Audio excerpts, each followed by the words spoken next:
Yeah. Uh-huh.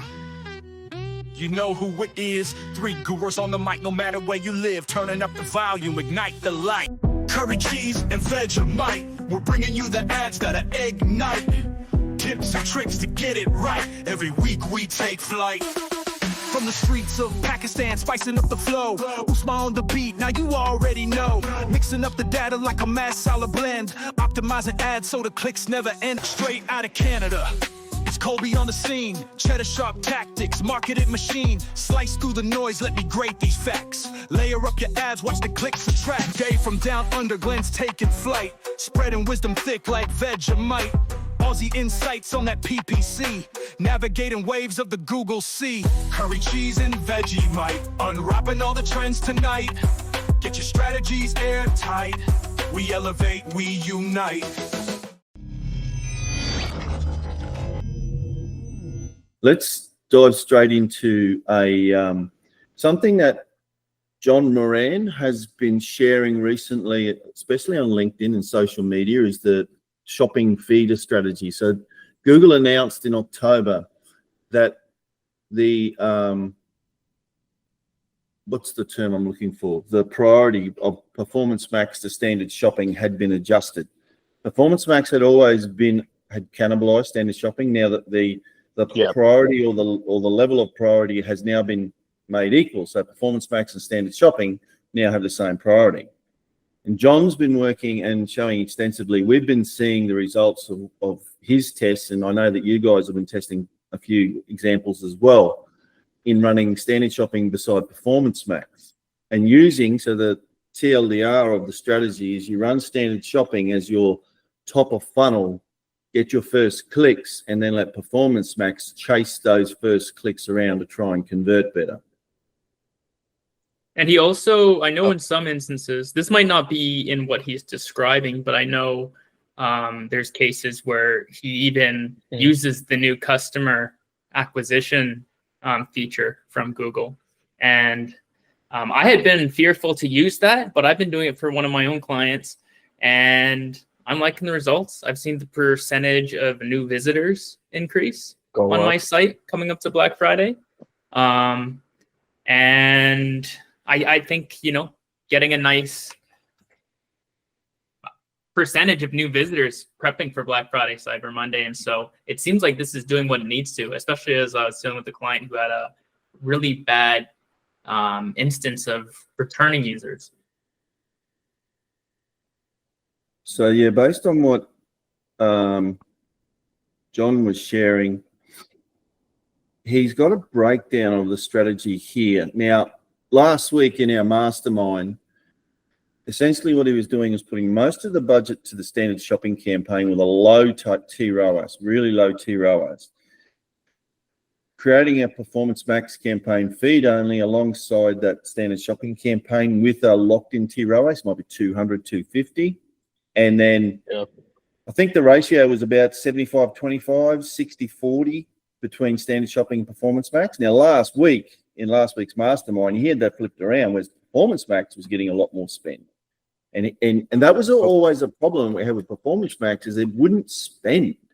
But now with this standard shopping driving a lot of the top of funnel awareness and the traffic, Performance Max is now feeding off that standard shopping.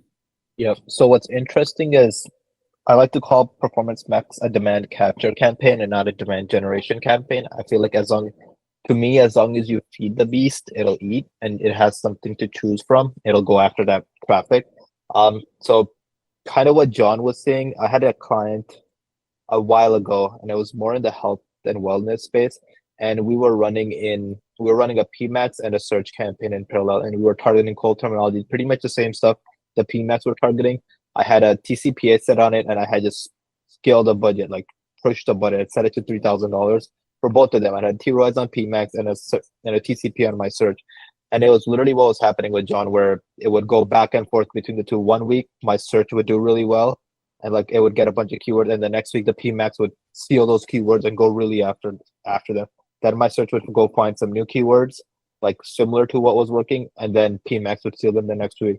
And then it would just go bounce back and forth. And we were able to scale that very nicely from this was early PMax days too, by the way, very nicely from like I think it was like 50 to 150,000 in Q4 in spend, which is really nice to see. That's it. That's my talk. I've sort of inadvertently been running a similar test before all this came out, and I was using a portfolio bid strategy for standard shopping alongside a PMax. So I've got currently, and it's only early days yet, but I've had, say, 4 standard shopping campaigns running inside a portfolio bid strategy, and then a performance max with those products. And when you combine the two campaign types, the standard shopping and the portfolio and the PMax combined, you go, geez, that's exactly what I'm after. They're the metrics I want. And the ability to scale is there as well. The good thing with the portfolio bid strategy is, and as all of us know, is that once you set a portfolio bid strategy and it hits its objective, you can start adjusting bids and budgets, and it's pretty good at hitting those objectives. It saved me a couple of times portfolio. Just set it and leave it alone and forget it. But keeping it on topic on that one. Yeah, keeping it on topic. I was talking to a Google rep on one of our larger clients, and they said the same stuff, and I'm like, we're already doing this, man. You're not telling me. And they're like, a secret. They're like, to them it was a pretty big secret hack kind of thing that they were doing, where they were like, yeah, if you add other campaigns like search, YouTube, shopping, and all that stuff, that really helps the PMax grow and scale. So again, it just goes to show that as long as you're feeding it demand, it does a really, really good job at capturing it. But as long as you're building it, and I think it's fairly common knowledge now that Performance Max is a remarketing machine.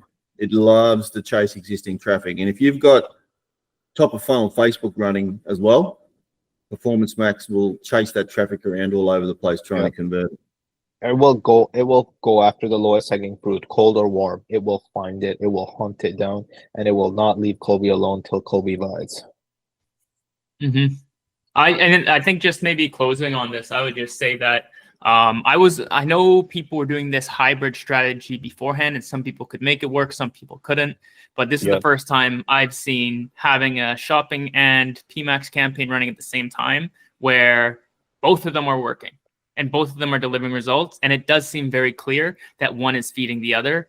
Because usually in the past, when we do this, you do everything you could to make sure they don't overlap. Now we make sure we basically make sure we are overlapping now. And that's how we're going to help feed the beast. Yeah. Last example I have of feed the beast is I said last example.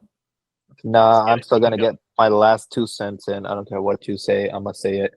But the last example of it is, we had a T client. You guys remember this one we bring up all the time for YouTube versus PMax combo, where they had no other brands running, and this was a brand new business, and we couldn't get a regular T client to work because there's no brand equity in this involved, and there was nobody there, and they weren't running Facebook. So how do we get it in front of people's faces? Then how do we remarket it enough to actually make an impact, essentially, right? Because it's hard selling or introducing a product like tea into an industry that's dominated by a bunch of other brands.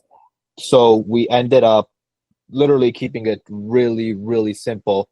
We launched a YouTube campaign with like 70% of our budget and a PMax with like 30% of our budget. YouTube became our demand generation campaign, and then PMax became our demand capture. And we slowly scaled that from until they ran out of inventory, from I think it was like $50-$60 a day to like $300-$400, and eventually I think their biggest month they did like 150,000. Don't quote me, I don't remember the numbers, but a very substantial amount of that was done. And that's how we scaled that business really, really nicely. Like their Shopify stores went up, their Amazon stores went up. So again, you need your brand awareness or brand equity build up, whatever you want to call it. Thumbs up on my head. And then you're not cool enough for that, Colby. I'm sorry. But you need some form of demand generation, and then demand capture situation, top of funnel, middle of funnel, bottom of funnel. It's worth saying too for YouTube, the thing I think we find a lot is, if you're really going to make a push in YouTube, I think you need to have nerves of steel and be willing to wait a longer time. It's not Facebook. You're not going to see results daily. And Yes. once again, that could be another segment in itself. But that was Yeah. another lesson learned. You have to be patient with YouTube. Usually it can take anywhere from like a month if you have a lot of money, to sometimes even 2-3 months, and people don't have to see an impact. And to be honest, sometimes it doesn't. So you have to wait. And if you're running a bunch of other ads and your YouTube budget is $20 a day, but you got Facebook going for $30 a day, search $20, PMax $30. When you think in the grand scheme of things, that's a drop in the bucket when it comes to all your different budgets. You're gonna have a very difficult time determining what platform is actually making that top of funnel push for you. So food for thought, but we can have that food another time. Cool. 3 experts, 1 mic, and 1 million views, bringing you the news you can really use. From Pakistan to Canada to Aussie land, we connect the world with a master plan.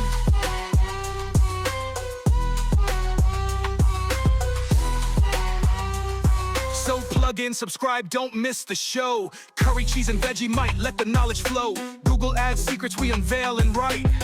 Every week we're live, come join the flight.